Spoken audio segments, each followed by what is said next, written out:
Produzido por RS Play TV. Apresentado por Marco Marzola. Um programa com muita informação e com convidados que vão preencher o nosso momento. Programa Sintonize. Oferecimento Caluque Temperos. Tempera e facilita os seus melhores momentos. E Solutions MedSul. Cada vida, cada momento exige o melhor.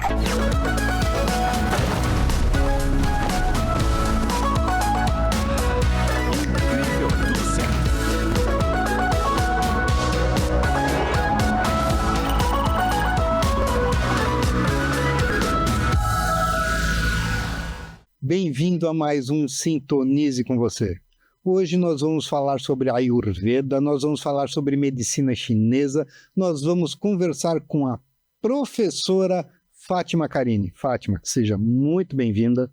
Adorei que você aceitou o nosso convite e eu tenho certeza que o programa vai ficar ótimo. Muito obrigada, viu, Marco?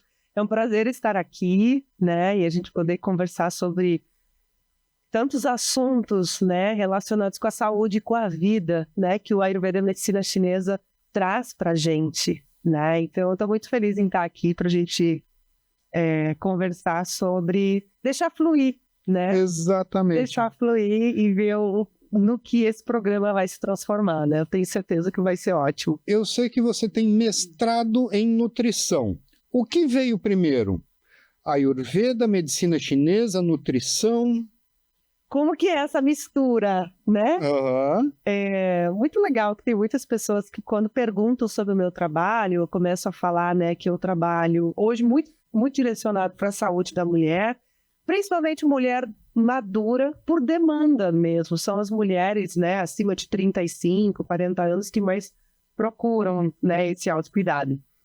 E eu sempre gostei muito da parte da alimentação, de toda a alquimia que a alimentação traz para a nossa vida, bioquímica, né, de uma forma bioquímica, fitoterápica e energética, porque os alimentos também têm energia. Sim. Afeta, né, a energia do nosso corpo, afeta o estado da nossa mente, né? Então, sempre fui muito apaixonada, né, por essa parte da alimentação. E já é uma caminhada de 16 anos de Ayurveda. Então, eu comecei pelo Ayurveda. A minha formação, a minha primeira graduação foi em economia, fui bancária por 7 anos. E quando eu estava terminando a formação em economia, eu conheci o Ayurveda. Na verdade, eu já tinha tido um breve contato com o Ayurveda antes, né? Então, eu comecei muito cedo. Comecei a estudar Ayurveda com 25, 26 anos. E quando eu estava terminando a graduação de economia, não estava fazendo muito sentido mais trabalhar com o mercado financeiro, né? Trabalhava com grandes empresas já naquela época. E eu queria algo direcionado mais para a área da saúde, mas não me via dentro de alguma caixa, né? Medicina, olhando para o corpo compartimentado, ou a forma como a nutrição olhava para a nossa alimentação naquela época, né? Fisioterapia, psicologia, nada disso fazia sentido para mim. E aí, quando eu ouvi falar sobre o Ayurveda, parece que aconteceu um download, assim, sabe? Nossa, isso é incrível. De olhar para o ser humano como um todo, né? E olhar para ti assim, nossa, mas para uma pessoa, ela dizer para mim que está ansiosa, e aí eu começar a investigar outras coisas que podem estar por trás dessa ansiedade, não só uma preocupação, mas o sono, um café, a alimentação, enfim. Então, eu mergulhei de cabeça no Ayurveda, então foram muitos anos de Ayurveda, tanto que eu segui o conselho da minha grande mestra, que a vontade era pegar e abraçar tudo, estudar tudo ao mesmo tempo. Quem me conhece sabe que eu estou sempre estudando, que eu nunca paro. E aí ela dizia assim, Fátima, foca no Ayurveda. Pega e te especializa no Ayurveda e constrói bem a tua base no Ayurveda, respira Ayurveda. E quando isso estiver bem consolidado no teu conhecimento, aí tu vai olhar para outras coisas. Porque eu já queria medicina chinesa, psicologia transpessoal e assim via. Bom, dentro do mundo das terapias a gente vai transitando, né, Marco? Tu sabe muito bem Sim. como é isso, né? E aí foram muitos anos de Ayurveda, várias viagens para a Índia, né? Quando os professores iam para cá. E aí, depois de alguns anos, eu comecei, né, a agregar a medicina chinesa também, porque elas se conversam muito, né? E eu acho lindo a forma como a medicina chinesa também conecta os órgãos com as emoções, né? Então, minha trajetória começou com um estudo muito profundo e muito dedicado no Ayurveda, depois agregando a medicina chinesa. Aí eu fiz um mestrado na URGS, em saúde coletiva, onde eu falei sobre o Ayurveda na minha pesquisa de dissertação. E aí, depois, eu pensei assim, bom, agora eu vou para a nutrição. Né? Porque eu tenho muitas alunas nutricionistas, né? E eu sempre vinha pesquisando, né? Tentando fazer essas conexões com a nutrição moderna, justamente para a linguagem ser mais simples, né?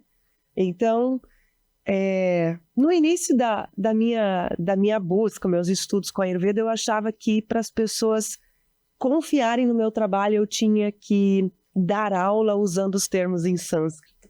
É claro que o sânscrito, ele é a base do conhecimento, né? Mas aí eu comecei a ver que para falar com o maior número de pessoas e de mulheres, que é o meu público, eu teria que simplificar essa linguagem. Sabe, depois do mestrado em saúde coletiva, né, que fala muito sobre, né, como que essas práticas podem trazer todo um cuidado preventivo para a população, a minha orientadora, eu sou muito abençoada por ter encontrado grandes mestres, né, nessa jornada. Minha orientadora foi a professora doutora Madel Luz, que ela que criou o conceito de racionalidades médicas. E aí ela comparou a medicina ocidental, a Ayurveda, a medicina chinesa, homeopatia, e ela classificou essas medicinas, né, categorizou em 6 dimensões, né, que são dimensões relacionadas com a cosmologia, com o sistema terapêutico, com o sistema de diagnose. E aí, através dessa pesquisa, ela mostrou que essas medicinas que são chamadas de integrativas, na verdade, elas são medicinas completas e complexas, assim como a medicina ocidental. Né? Então, a minha pesquisa estava dentro do guarda-chuva da pesquisa dela de racionalidades médicas, né? E ali eu comecei a olhar de uma forma diferente. Eu pensei assim, não, eu quero... E eu falei muito de autonomia e autocuidado na minha pesquisa. Eu pensei assim, como é que eu, como terapeuta, posso levar essa autonomia e esse autocuidado para as mulheres, para as pessoas? Que até então eu atendia numa sala, eu fazia o atendimento ali, a consulta terapêutica, né? E aí passava ali os procedimentos, as massagens, né, com óleos, passava um tratamento, aplicava esse tratamento, a pessoa vinha, recebia o tratamento e ia para casa. Ficava bem por um tempo, mas e depois? Então, desde o início que eu comecei a trabalhar com a Ayurveda, eu sempre queria ensinar. Eu queria que as pessoas andassem sozinhas, que elas soubessem esse cuidado. E eu tinha colegas terapeutas que diziam assim, Fátima, consulta não é aula. Tu não tem que ficar 2 horas com a pessoa ali. Vai ali, pega o pulso, faz o diagnóstico, passa o tratamento, a pessoa vai lá e faz o tratamento, segue o tratamento. Eu pensava assim, não, mas não é isso que eu quero fazer, sabe? Não é isso que vai permitir com que essa mulher, essa pessoa, esse homem caminhe sozinho depois, né? Então, a minha jornada desses 16 anos sempre foi muito ensinar, né? E aí, com esse primeiro mestrado em saúde coletiva, aí que eu me dei conta, ok, é isso que faz sentido para mim. E aí eu passei, além dos cursos que eu já dava, workshops, retiros, eu passei a fazer os atendimentos individuais, entregava o óleozinho para as mulheres e dizia, bom, tu vai fazer a tua automassagem em casa e vai entrar em contato com o teu corpo. Com o toque, com a pele, né? Porque a pele é um grande órgão e o toque comunica muito, né? Então, na época, eu fazia os próprios óleos medicados. De vez em quando o meu lado bruxa sente saudade dos caldeirões, eu ainda faço, né? Aí as minhas alunas acabam pedindo, né, para eu faço algumas fórmulas específicas, né? E aí, bom, daí finalizei esse mestrado em 2018. Eu lembro que eu falei com a professora Madel na época. Eu disse, professora, eu ainda tenho vontade de fazer um mestrado dentro da nutrição, né? E aproximar ainda mais, né? E aí, com a função da pandemia, os cursos online começaram a crescer. E aí eu mudei o formato do meu curso. Como ele passou a ser online, eu pensei, como é que eu vou levar a experiência para as minhas alunas? Porque o meu curso era presencial em um sítio, onde elas vinham, passavam o final de semana, tinha experiência com as ervas, com os alimentos, comigo, com yoga, com a natureza. E a pandemia me desafiou a transformar esse curso online. E aí eu pensei assim, bom, cada módulo vai ser dentro da sua própria estação. Então, quando eu estiver falando com elas sobre como elas precisam ter um cuidado no inverno, nós estaremos vivendo o inverno. E essa experiência vai ser dentro da sua cozinha, com seus alimentos, preparando os alimentos da estação, tomando chá da estação, fortalecendo o órgão e o elemento da estação. E essa vai ser a experiência. E aí foi muito interessante, foi assim que nasceu, então, a jornada de autocura das estações da mulher, onde estação após estação elas vão recebendo todo esse cuidado que elas precisam ter naquele ciclo, né? E aí, logo em seguida, então, eu comecei a fazer um mestrado em nutrição e alimentos, que é um mestrado transdisciplinar, multiprofissional, né?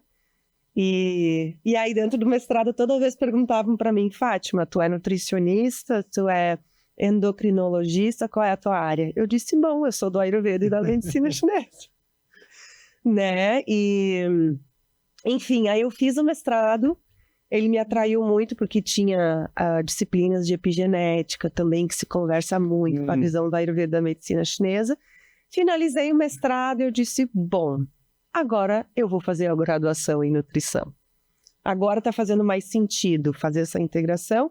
E hoje a nutrição, imagina, de 16 anos para cá, a nutrição está se aproximando, está fazendo um olhar um pouco mais integrativo, sabe? Então, esse assunto da epigenética, nutrigenética ainda é um pouco tímido, mas... Mas já está chegando. Está chegando. Essa nutrição funcional, claro que ainda a gente vê assim...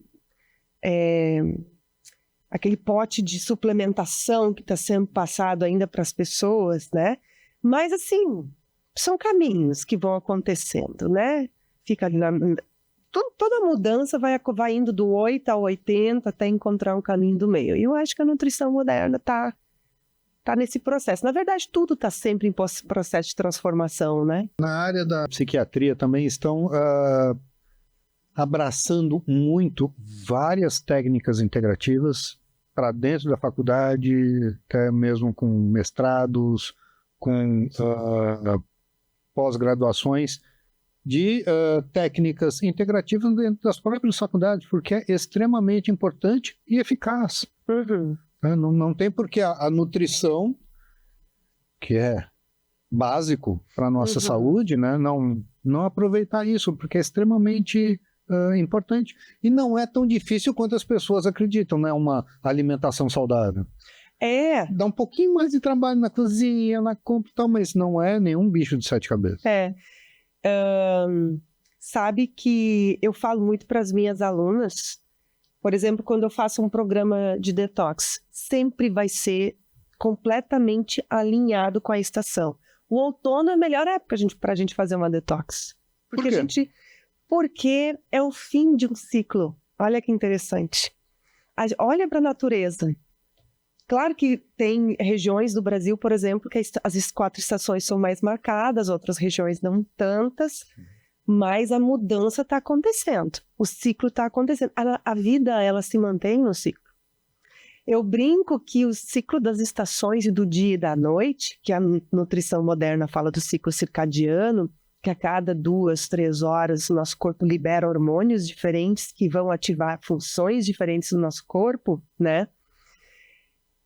Tudo está pulsando o tempo todo. Então, assim, a primavera é a estação de início, é a estação da fertilidade.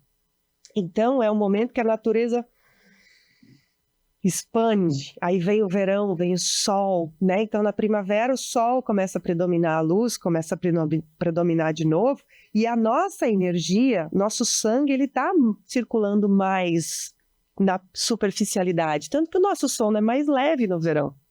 Então, quanto mais superficial está a circulação energética, eu estou desperta. Os hormônios, cortisol, né, que nos mantém ativos, mantém a nossa pulsação, aumenta a nossa temperatura corporal, né?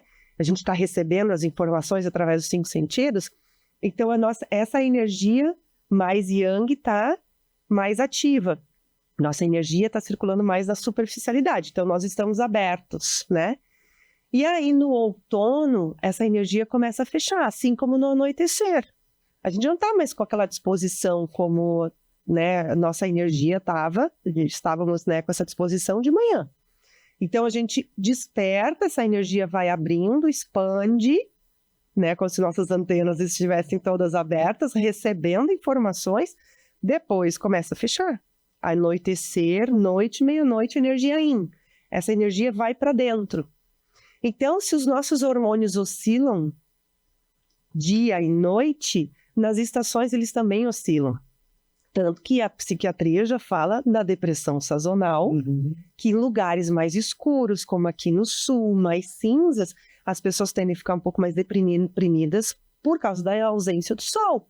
A vitamina D não vai compensar, pode ajudar ali o corpo, né, a não ficar com essa deficiência, mas o sol é vida, a energia yang, a gente não consegue ficar muito tempo sem sol, né? Nos lugares onde tem pouco, onde existem algumas estações do ano que tem pouca incidência de sol, a própria cultura do lugar procura compensar isso com alimentos, bebidas, hábitos, né, para manter aquela energia de calor circulando, né?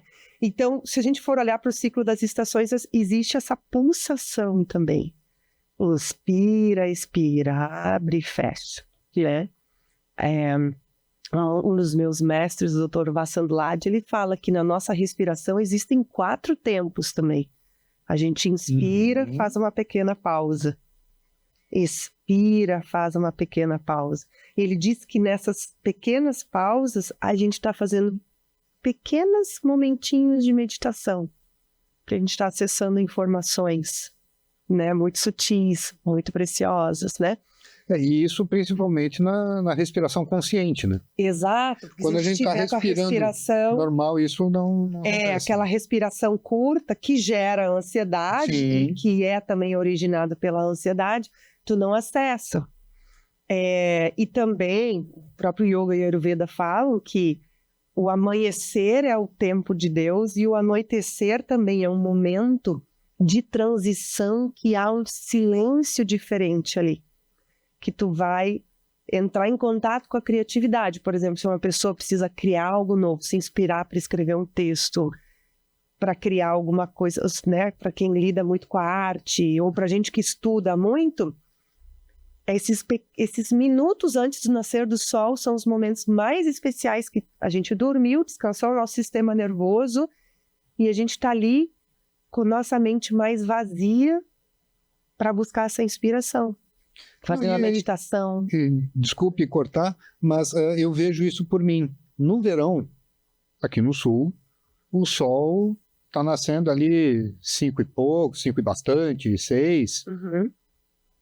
Eu acordo muitas vezes nesse horário, tendo insights e com uma disposição muito maior do que às vezes no inverno, que o sol está nascendo depois das 7, e a mente está mais lenta. Exato. No verão, o sol se põe às vezes 8 e pouco, e de casa eu consigo ver tanto o nascer quanto o pôr do sol. Aquele pôr do sol bonito, ele traz uma energia que seria ótimo sair produzindo alguma coisa a partir dali.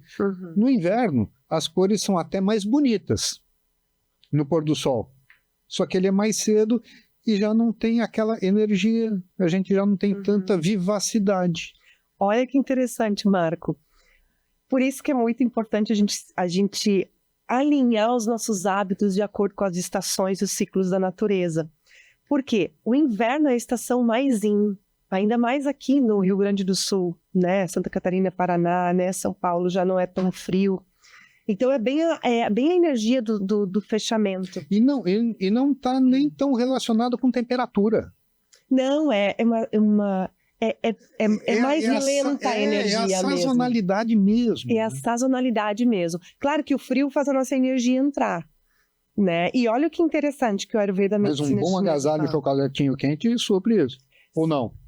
Não necessário. Tu vai querer ficar ali no teu ninho. A gente quase vira Aquilo é bom para trazer um aconchego, não essa energia, por assim dizer. Tá. Exato.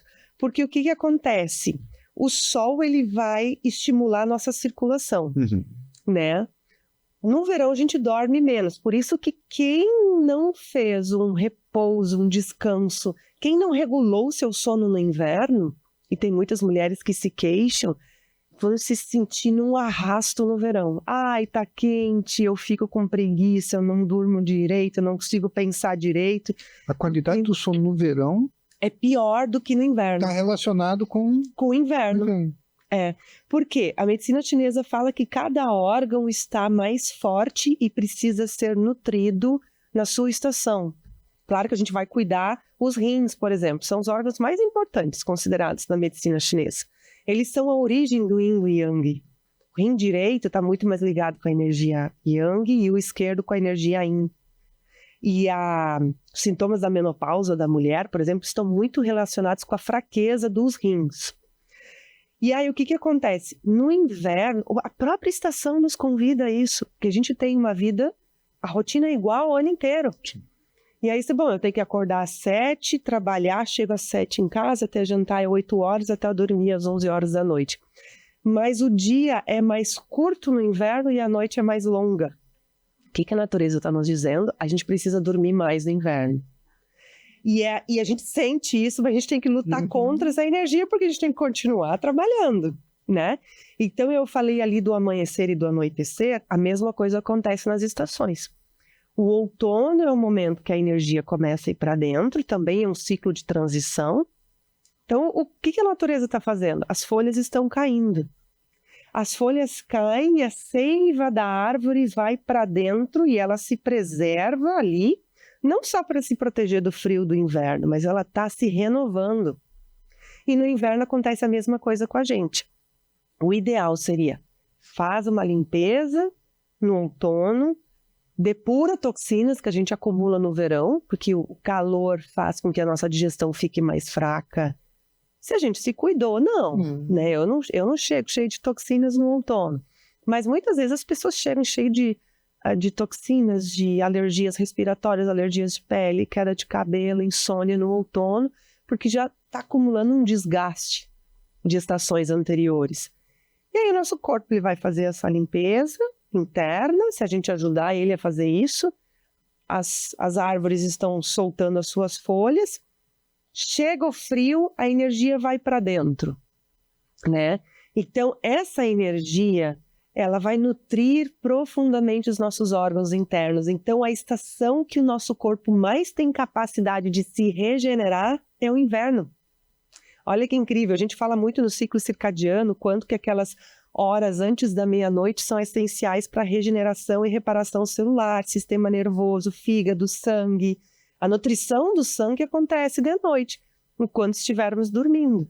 Tanto que mulheres que têm deficiência de sangue, secura, inflamações, dor articular, queda de cabelo, deficiência de ferro, ferritina, B12, que é cada vez mais comum, precisam dormir cedo. Mulher que dorme tarde vai ter deficiências de sangue. E no inverno é a mesma coisa, então. Por isso que a medicina chinesa recomenda que a gente consuma alimentos escuros no inverno, que é a cor do rim, que é a cor das profundezas das águas, porque o rim é o órgão do elemento água e o inverno é o órgão do elemento água.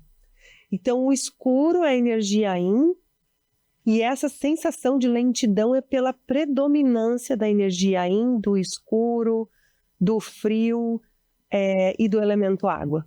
Vamos aproveitar exemplos de alimentos. Nossa, tem tantos tão bons. Por exemplo, frutas vermelhas. Aí no inverno Geralmente na primavera, que a gente tem mais disponibilidade das frutas vermelhas. São ótimas na primavera também para nutrir sangue do fígado. O fígado é o órgão da primavera, né? Mas, assim, gergelim negro, ele é clássico na medicina chinesa, para a gente usar na alimentação, botar no feijão preto. Feijão é preto, né? Olha só que legal. Tem diferença feijão preto, feijão vermelho? Tem. Quanto mais escuro, melhor. Tá. E esses alimentos mais escuros, geralmente, são ricos em minerais também. E aí, olha que interessante. Por isso que eu adoro cruzar as três medicinas, né? Na nutrição moderna fala o quanto que o ômega 3 é excelente para cérebro, para memória, né, para o sistema nervoso, as castanhas, as oleaginosas. Os rins são 2 sementes. Se a gente for olhar, são 2 feijõezinhos. Sim. Todas essas castanhas, castanha de caju, castanha do Pará, que é riquíssimo também em selênio, por exemplo, que protege a tireoide, né? As nozes, que tem o formatinho do cérebro, todas elas estão dentro de uma noz, elas estão dentro de uma semente. Sim. Semente de gergelim, uma sementinha, aí chia, né, quinoa. Aí, na hora, tem 3 tipos de quinoa, branca, vermelha ou negra. Qual que eu vou escolher quando eu vou na banca? A escura. No inverno, se for no verão. No inverno. Na primavera posso usar a vermelha, no verão posso usar a mais clarinha, né? Não que trocar vai trazer algum problema, mas o ideal é... O ideal é porque eu estou trabalhando os nutrientes daquelas sementes e a energia daquelas sementes, né? E aí o feijão preto, feijão azul, que é excelente. Gostoso. Arroz negro, hoje a gente tem tanta disponibilidade. A gente tem a Volkmann aqui pertinho de Porto Alegre, tem um arroz biodinâmico maravilhoso. Né? Arroz vermelho também. Então, tudo que é escuro, beterraba. Né? E olha só que interessante, raízes também são excelentes para nutrir os rins. Né? Então, elas vão trazer ancoramento. E o que pela medicina chinesa, por exemplo, a Ayurveda fala muito dos elementos e dos doshas também, né? O Ayurveda também fala que é o elemento água que predomina no inverno, né? Que é o momento de nutrir, de desacelerar, né? Para quem está com insônia, a melhor época para melhorar o sono é no inverno. No inverno. Porque o próprio inverno já vai baixar um pouco aquela agitação toda interna. Né? Aí a pessoa fica assistindo televisão até 1h da manhã. Aí não dá. Tela branca, aí tu vai estimular todo o teu sistema nervoso. Ou fica ali no celular esperando o sono aparecer. Não vai aparecer. E... Não é que o sono aparece, a pessoa acaba praticamente desmaiando de cansaço. Exato, ela desmaia de exaustão. Só que o cérebro não descansa durante a noite e o dia seguinte vai ser uma caca. Acordou cansada, pode ter certeza que o sono não está sendo reparador. Acordou de mau humor, o fígado está estagnado e o sono não está sendo reparador. Porque o fígado ele faz a energia do corpo circular. Tem pessoas que não tomam água, evitam tomar qualquer líquido depois das 6 horas da tarde, que é para não levantar à noite para ir no banheiro. Isso está certo, está errado? Olha, eu já vi muitos profissionais indicando isso, mas a gente tem que ter um certo cuidado, porque principalmente depois dos 40 anos, o nosso corpo diminui a produção de líquidos, quase que pela metade. Principalmente para as mulheres, né? Para os homens isso é um pouquinho mais tardio, mas a partir dos 35, 40 anos, né, a pele começa a ficar mais ressecada. Pré-menopausa ali. Pré-menopausa, né, menopausa. Então, assim, o ideal é tomar água de forma espaçada ao longo do dia para não sentir essa secura na boca durante a noite, né? Eu acho que tomar um chazinho, principalmente para melhorar o sono, lá pelas 20 horas, ainda é ok, dependendo do horário que vai dormir. O ideal seria deitar às 10 para as 11 horas já estar engatando num sono profundo. Porque muitas vezes as pessoas calculam o tempo que dormiu entre a hora que vai para a cama e a hora que levanta. O que é diferente, né? Eu vou para a cama, eu sei que eu demoro ali meia hora, 40 minutos para estar dormindo, porque não é que a gente não está mais percebendo nada, é que a gente já está dormindo. Sim, claro. E quando a gente tem o sono abre leve, os olhos, né? A gente já está desperto há algum tempo. E olha a questão de urinar à noite, né? Se eu ficar das 18 horas sem tomar água até o outro dia, se eu acordar no outro dia 6, 7 horas, eu fiquei 13 horas sem beber água. Isso pode causar danos para o sistema nervoso também, né? O que a gente tem que regular? Os rins. Se eu estou acordando com muita frequência de noite para urinar, eu estou com deficiência da energia dos rins. Eu tenho que tonificar os rins. O chá de gergelim negro é um deles, né? Eu preciso urinar durante o dia. Se eu não estou urinando adequadamente durante o dia e estou urinando à noite, existe uma descompensação ali, né? Até hormonal. Os rins são órgãos bem importantes para a regulação de muitos hormônios, inclusive os sexuais, né?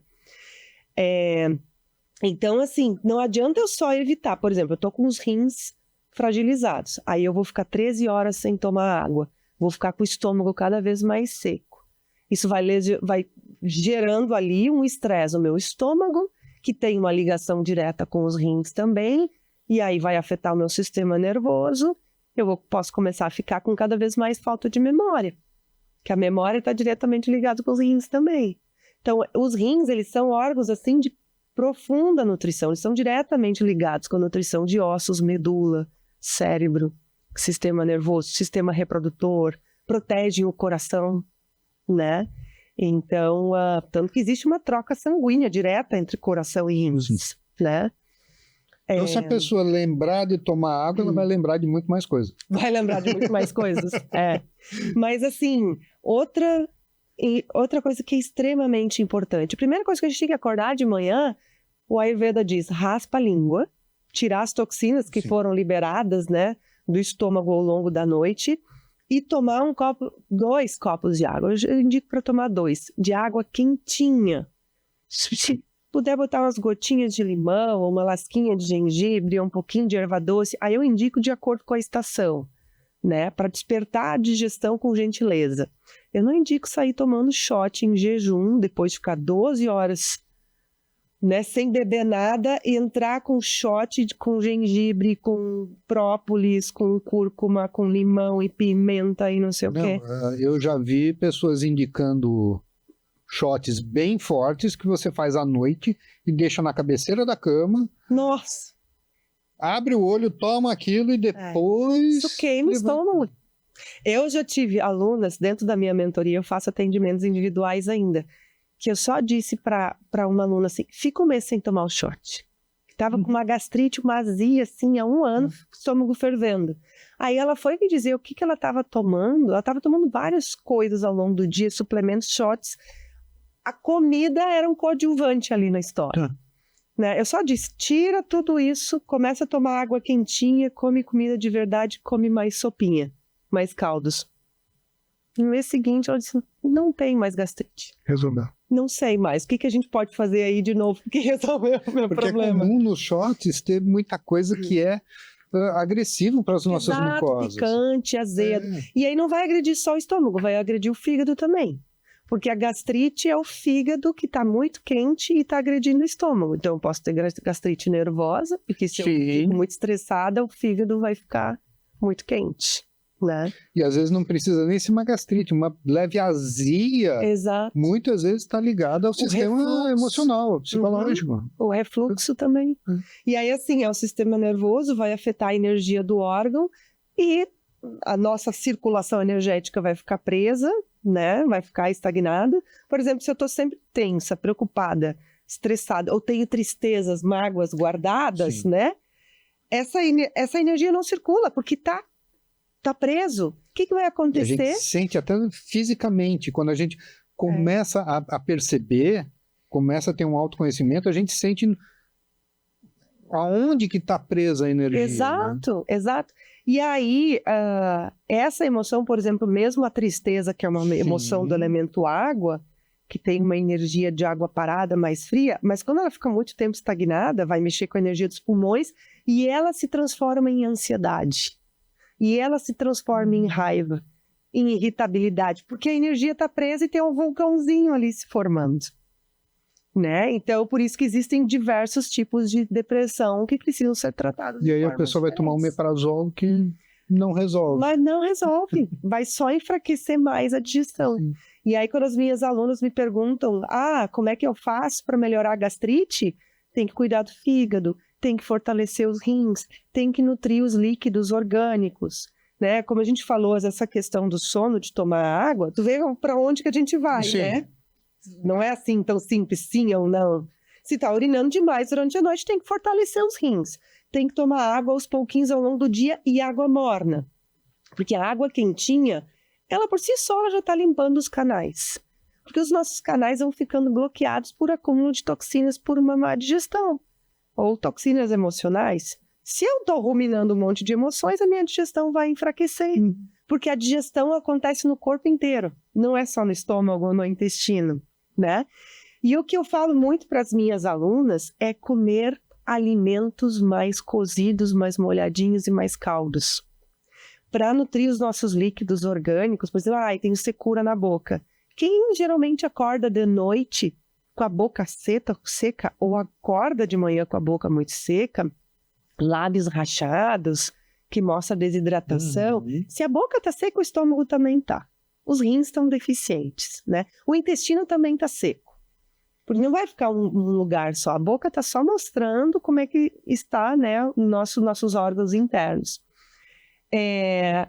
E aí, isso mostra que o estômago está ressecado, a gente vai nutrir esses líquidos na sopa, no caldo, no caldinho de legumes. Não é só a água que vai hidratar o nosso corpo. E esses líquidos dos caldos estão carregando todos os nutrientes dos alimentos.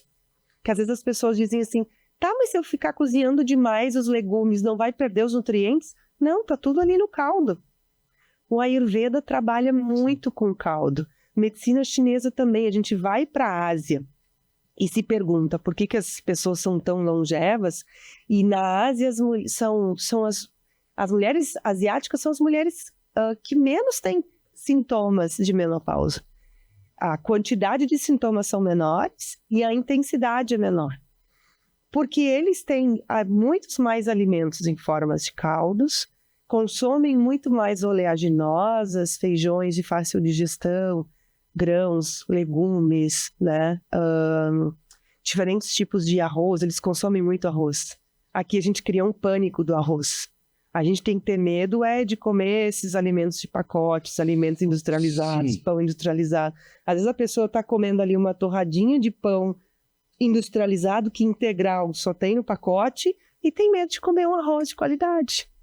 O arroz é um alimento extremamente nutritivo, sabe? Que vai nutrir os nossos líquidos orgânicos, vai nutrir o nosso chi, a nossa energia vital, fortalece o estômago, o baço, que são órgãos muito importantes para transformar os alimentos em sangue, em energia. E mesmo o arroz branco? O ideal é o arroz integral. Quando eu falo assim, bom, o arroz branco é mais fácil de cozinhar, às vezes o dia a dia é mais prático. Aí eu digo para usar o biodinâmico. A Volco mantém um branco biodinâmico que é maravilhoso. Que daí não é aquele arroz polido que não tem mais nada de nutrientes, né? O arroz deles realmente tem nutrientes. O cateto integral é maravilhoso, não demora muito para cozinhar. Só deixar de molho um dia para o outro, no outro dia. Eu gosto muito de colocar na sopa. Vou fazer ali A gente tem aqui o nosso carreteiro, né? Sim. O Ayurveda tem uma preparação que ele chama de khichdi, que vai um tipo de arroz, vai um tipo de leguminosa, lentilha, grão de bico ou feijão moyashi, né? Que hoje a gente já conhece um pouquinho mais. Vai vários tipos de legumes e as especiarias. Vai daí ali uma gordura. Para o Ayurveda é muito importante a gente consumir uma gordura boa. Nosso sistema nervoso precisa. Tem alimentos que os seus nutrientes vão ser realmente absorvidos se forem cozidos em gordura. Né? Por isso que o Ayurveda usa muita manteiga ghee, ou quem não quiser ou não puder usar, pode usar um bom azeite de oliva. O óleo de coco, ele combina mais com estações mais quentes, né?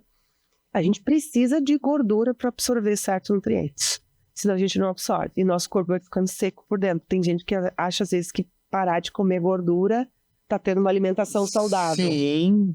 Né?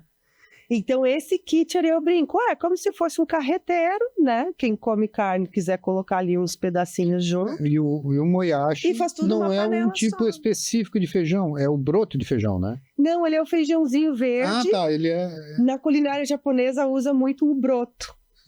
E aí o broto, ele tem uma potência mais fria. Mas é o broto desse feijão específico. Isso, é o broto desse feijão. O feijão moyashi, até ali a estação do outono, a gente pode usar ainda. No inverno, a gente pode usar outros, por exemplo, feijão azuki, né, grão de bico, porque o feijão moyashi, ele é levemente refrescante. Porque no Ayurveda, na medicina chinesa, tem essa classificação também, da energia do alimento. A gente classifica em temperatura para entender como que ele vai agir no nosso corpo. O Ayurveda sempre fala muito assim, é quente ou é frio? A pimenta é quente, o pepino é frio, né? Então o pepino esfria o corpo. É melhor não comer o pepino no inverno.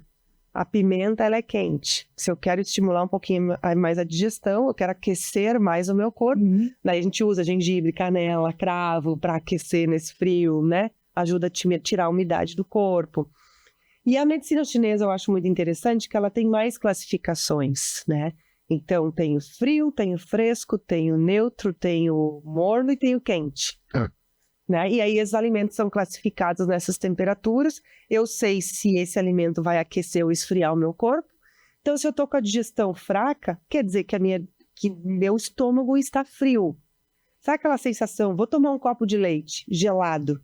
Não cai que nem uma pedra no estômago? Né? Pesado. Ou uma gordura mais pesada, né? Então, aquilo foi frio. O Ayurveda, a medicina chinesa, olham para a nossa digestão como se fosse uma fogueira. Se eu derramar óleo em cima do fogo, ele vai apagar. Um pouquinho de óleo acende o fogo, não é? A mesma coisa acontece com a nossa digestão. Se eu botar um pouquinho de gordura na comida, ou a manteiga ghee, vai ajudar a estimular a minha digestão. Agora, se eu comer uma fritura, né, ou um alimento que está rico em gordura, vai pesar.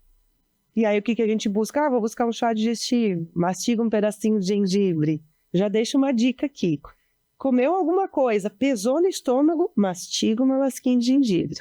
Ele vai ajudar no processo digestivo aí. Não precisa tomar um comprimidinho. E o gengibre é fácil de carregar até na bolsa, né? E pode ser esses de pó. O ideal é o fresco. O gengibrezinho fresco, né? Mas eu carrego sempre 2 potinhos na bolsa. Geralmente estou distribuindo para as pessoas. Na digestão não tá boa. Eu tenho a solução aí. Se a gente carregar o gengibrezinho junto com a gente na bolsa, a gente já vai resolver alguns perrengues na rua, né? Se precisar, assim. Então, a gente vai fazendo todo o processo terapêutico assim. Se é quente, se é frio. Se eu tô com o corpo muito quente, eu vou trazer coisas mais frias ou mais neutras, mais mornas, né? Então, tem, por exemplo, frutos do mar. O camarão, ele é considerado mais quente. Tem as algas, são mais frias. Então, eu não posso sair comendo alga de qualquer forma, tomando cápsulas de algas, se eu não sei se o meu corpo ele vai tolerar essa característica tão fria da alga. Né? Ostra, por exemplo, é fria, muito fria, né? Então ela pode ser muito pesada para a digestão. Eu consumo a ostra com muito respeito, né? Então, assim, são esses cuidados. E quando a gente aprende a fazer isso, essa terapêutica está junto com a gente o tempo todo.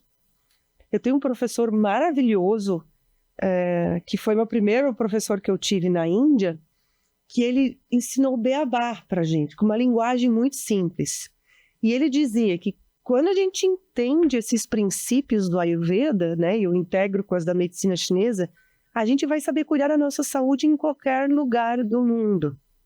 Eu estou num lugar que é mais quente, que é mais seco, e isso está gerando secura no meu corpo, meu nariz está ressecado, eu vou buscar a característica contrária. O que tem aqui que pode aliviar a minha secura e pode aliviar esse calor? E é assim que os alimentos, que as preparações tradicionais foram surgindo, né? Então, no Nordeste brasileiro, nós temos um tipo de culinária. No Norte, outro tipo de culinária. No Centro, Centro-Oeste. No Sul, outro tipo de culinária. Geralmente, a culinária tradicional do lugar está conectada com o clima. E a própria estação nos oferece os alimentos que o nosso corpo mais precisa. Né? Por isso que consumir os alimentos das estações é o primeiro passo. Já é um bom caminho. Já é um bom caminho. E os alimentos da nossa região também, né? Que já vai. É comum a gente, hoje em dia, ir muito atrás dos ultraprocessados, comida pronta, fast food. Energeticamente, isso para o nosso corpo, qual é a consequência? Nossa, além de terrível. Sim, muito legal a tua pergunta, viu, Marco? Porque assim, ó, os industrializados vão ter muito açúcar refinado. Não vai ser o demerarazinho lá que a indústria vai usar. Tanto que se eu vejo um chocolate de R$5, eu vejo não tem comida, não tem um ingrediente natural ali, sabe? É só porque tem todo o lucro de toda a cadeia de produção. Quanto que custou para produzir esse chocolate? 50 centavos? O que foi colocado ali de ingrediente natural, né? Então, assim, vai ter gordura ruim, gordura hidrogenada, vai ter açúcar refinado, vai ter farinha refinada, vai ter todos os antes, né? Aromatizante, conservantes. É tudo extremamente tóxico para o nosso sistema digestivo e para o nosso intestino.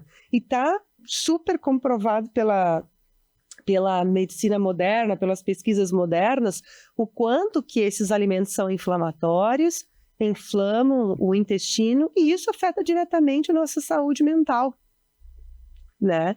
E aí, o Ayurveda fala muito isso, porque o alimento, ele carrega energia. Se eu vou na feira, eu compro a cenoura lá né, daquela família que cultivou a cenoura, levo para minha casa, aquela cenoura está carregando toda a memória de tudo que ela viveu. Do vento, da chuva, do sol, do frio, do calor. Tanto que a cenoura que é produzida aqui no Rio Grande do Sul tem uma energia diferente da cenoura que é produzida em São Paulo, né? Que é produzida na Bahia. Uhum. É outra energia, é outra terra. A terra, ela carrega as memórias desde sempre. Cada grão de areia que a gente chega num lugar, a gente pensa, quais são as memórias que esse grão de areia carrega? Ou uma árvore de 200 anos. Sim. Tudo que já passou por ali, né? Então, o alimento, ele tem todos os 5 elementos. Tem a água é o elemento que mais carrega a memória, né? E bom, nosso corpo né? Tem mais de 70% de água. Por isso que nós somos seres tão emocionais, e as questões que mexem com os nossos sentidos, né, com os nossos sentimentos, ficam tão marcadas, né? A nossa infância, ela é tão marcante, porque o elemento água é muito mais predominante na infância, né? Então, o alimento tem também água, tem os 5 elementos, e isso são memórias.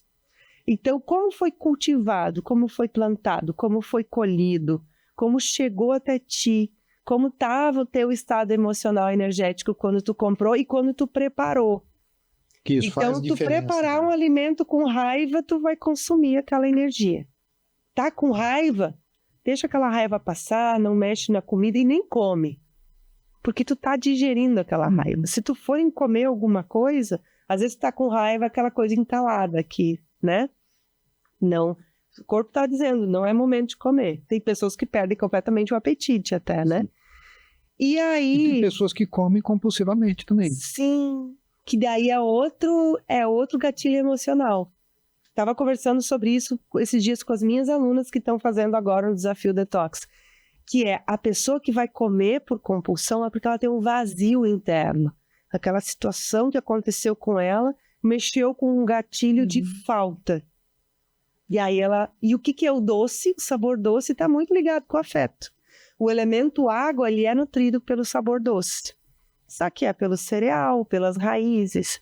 Se uma pessoa que está com vazios emocionais for comer ali um caldo com raízes, com arrozinho, com legumes, daqui a pouco parecido com uma canjinha, que a mãe fazia, com a avó fazia, ela vai se sentir mais nutrida do que comer uma caixa de chocolate. Comer uma caixa de chocolate, ela vai continuar sentindo aquele vazio, compulsão vai continuar.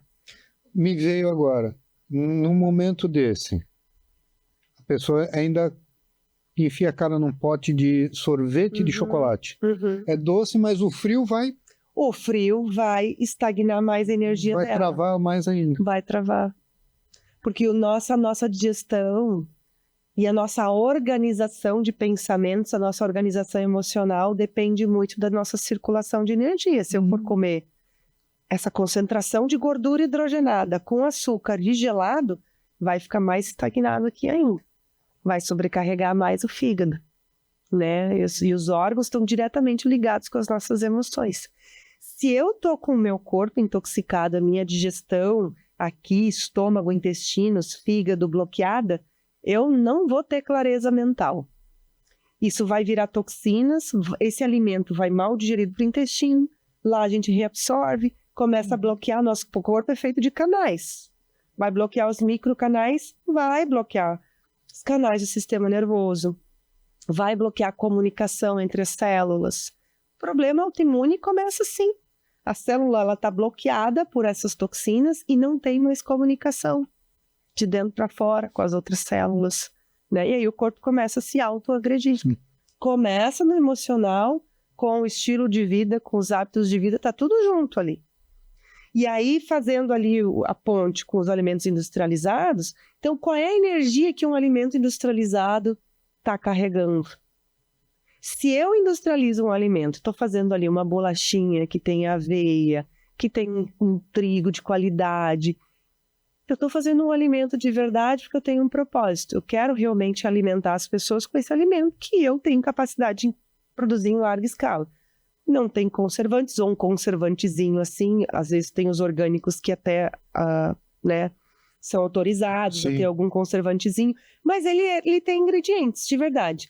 Agora, se eu vou pegar um alimento que é completamente sintético, que é tudo aromatizante, é tudo colocado pó, leite reconstituído e não sei mais o que, ele não vai mais ter energia de alimento. Quando a gente vê, a gente está comendo plástico, alimento que foi feito em laboratório. A energia dele vai ser pesada. Não só o alimento em si, a estrutura dele em si, que vai ser pesada para digerir, mas a energia do alimento ali vai ser pesada. Uma pessoa que se alimenta só de alimentos de pacote, de fast food, para ela entrar em depressão, questão de 30 dias. E aí o que começa a acontecer? Bagunça todo o sistema digestivo, bagunça todo o sistema endócrino, que não demora para isso acontecer. Às vezes as pessoas pensam assim, quando chegar o verão eu faço uma dieta. E eu falo isso muito nas minhas redes sociais, porque as pessoas adiam demais o seu autocuidado. Ano que vem, quando eu me formar, quando meu filho sair da faculdade, quando eu me aposentar, até lá eu posso estar desenvolvendo um câncer já, né? Porque a gente tende a ter a liberar dopamina e ter uma sensação de satisfação. Ano que vem eu começo. E tive aquela sensação de satisfação e aí esquece. Daí tu fica no ciclo da procrastinação, né?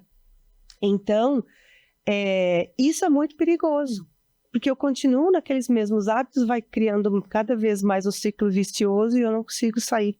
Depois daquilo, a pessoa fica no auto-julgamento, eu não consigo, eu sou indisciplinada. E aí, assim, quanto mais eu ficar dentro desse ciclo de alimentos industrializados, mais o meu sono, meu ciclo circadiano vai virando, eu não durmo direito, posso até ir deitar mais cedo, mas eu fico ali rolando a tela, não durmo direito, acordo cansada, e assim o corpo vai se desgastando e vai se intoxicando e inflamando cada vez mais.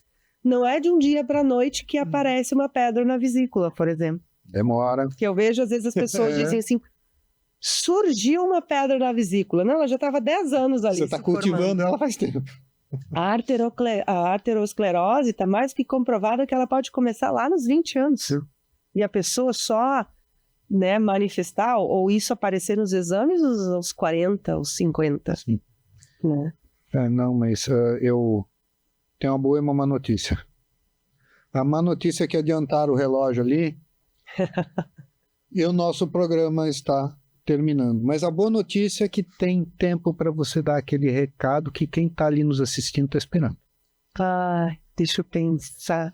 São tantas coisas. Bom, eu acho que como a gente estava falando sobre essa questão de adiar o cuidado com a saúde, e tu falou antes, né, dessa questão de que as pessoas têm essa crença de que comer saudável dá trabalho. Uma coisa que eu aplico muito na minha vida e que eu falo muito nas minhas redes sociais é: adapta o que dá. Sabe? Então, começa a olhar o que está escrito nos pacotes. Se tem nome esquisito que tu não sabe o que é e está cheio de antes, não compra. Graças a Deus, finalmente agora começaram a colocar o selinho preto nos pacotes. Isso ali já está assustando um pouco as pessoas estão deixando de comprar realmente os alimentos, né? Que não é alimento, né, na verdade. Não é alimento, né? Não é algo comestível. Porque não tem nutriente. Não tem, muito menos energia. E as pessoas estão tão cansadas, ansiosas, porque elas estão desvitalizadas, porque o que estão comendo não tem energia. Então come comida de verdade. E assim, o nosso autocuidado ele tem que estar dentro do nosso dia a dia. Nossa vida está acontecendo. Se eu quiser parar a minha vida para eu começar a me cuidar, tem alguma coisa errada. Eu preciso encaixar. Acordei de manhã, tá corrido, não vai dar tempo de tomar um chazinho. Gente, são segundos para raspar a língua enquanto tá se arrumando. Põe uma água para ferver, põe na sua garrafinha térmica de inox e vai tomando sua água quentinha. É importante a gente acordar de manhã e fazer um jejum. Deixa o corpo despertar. Leva depois, come mais tarde uma fruta, ou faça um mingauzinho de aveia, ou um pãozinho de fermentação natural. A gente tem cada vez mais acesso a isso. No YouTube tem tantas receitas que a gente pode fazer, fáceis de fazer. Enfim, come um arroz e feijão, come legumes, come fruta, né? Come uma sopinha de noite. E a alimentação está muito relacionada a se organizar também. E outra coisa, se a gente tem coisa de pacote em casa, a gente vai comer. Tira, não compra. A quantidade de crianças obesas que a gente está vendo. Eu não como, mas meu filho não come outra coisa. Tira, não compra. Recheia a casa. Faça a educação alimentar dos seus filhos. Recheia a casa com vários tipos. Eu sempre tenho 4, 5 tipos de frutas em casa, eu moro sozinha. Tá sempre recheado. E aí tem batatas, tem legumes, tem verduras, tem só de tipos de arroz, tem uns 5, 6 tipos de arroz. Isso se conserva. Mas vai estragar. Não. Tu te obriga a comer. Né? Não guarda na geladeira. Fruta, raízes não se guardam na geladeira. Deixa ali a amostra na fruteira. Você passa, você olha e você vai pegar. Meu Deus, vai estragar. Eu tenho que comer. Isso é um tipo de mecanismo. A gente tem que aprender a enganar o cérebro também. Sim. Esse é o meu recadinho, sabe? E fazer o que é possível. Fazer o que é possível. E não adianta querer fazer o melhor dos mundos. O perfeito. Não. Faz o que é possível, começa devagar e vai em frente. Exato. A mudança começa com o que é possível. Muito obrigado. Então tá, muito obrigada, viu? Adorei a nossa conversa. E se quiser depois entrar em outros assuntos, estamos aqui, porque esse assunto vai longe. Com certeza vamos marcar mais alguns. Então tá joia. Te vejo no próximo Sintonize com você. Muito obrigada. Produzido por RS Play TV. Apresentado por Marco Marzola. Um programa com muita informação e com convidados que vão preencher o nosso momento. Programa Sintonize. Oferecimento Caluque Temperos. Tempera e facilita os seus melhores momentos. E Solutions MedSul. Cada vida, cada momento exige o melhor.